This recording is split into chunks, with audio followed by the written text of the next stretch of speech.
Mike, let's talk drugs. Let's talk some drugs, my friend. Talk about some performance drugs. We haven't done that for a while. Baseball.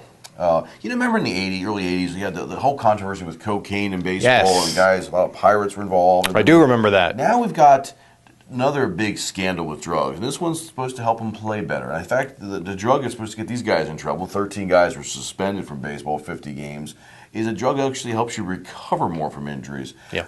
A-Rod's tied to all this. Braun's already put himself out of it because, what a great guy. Never did it, but he's going to jump out of it now. Well, his team's out of the race. He's a wonderful man. A-Rod is under the whole deny, and his ego is involved. But there's so much talk about A-Rod already. We don't have to dwell on that. I'm curious to get your opinion. This list is made up of a lot of Latino players. And I'm wondering why. Is it because of lack of knowing English? Is it trying to get off the island? I'm thinking it's falling under the island, but maybe there's other reasons. They're doing everything they can to sort of make a life for themselves and their families. And, if it's taking a drug for a little bit, so be it. A couple things. And you and I both noticed the same thing, which is that almost every one of these names is an Hispanic or Latin American name. And I think it's interesting in a couple things. Number one, you go back to the 90s. Well, that was the Wild Wild West. That was when everybody was doing this stuff and baseball was laughably indifferent about doing anything about it. That's not what we are. That's not what this is anymore. I think baseball has, to its credit, gotten serious about not just the whole pee in a cup and send it to the lab thing, but also being investigative about this and going out and talking to the people who provide these medications and interact with these players. And I wonder if some of these, if there isn't a language or even cultural barrier that is part of the problem here with all these Latin American players. And I'll give you an excellent example of what I'm talking about. Carlos Ruiz, the Phillies catcher who has been an excellent player for a long time, he had a 50-game suspension because he used Adderall. Now, I use Adderall.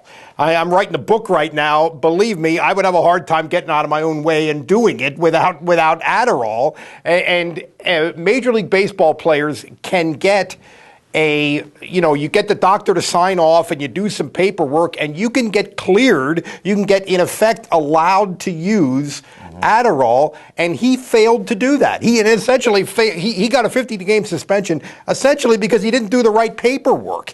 So that sort of makes me wonder if these people, these guys, their agents are communicating with them effectively, their teams are communicating with them effectively. Not excusing anybody for anything.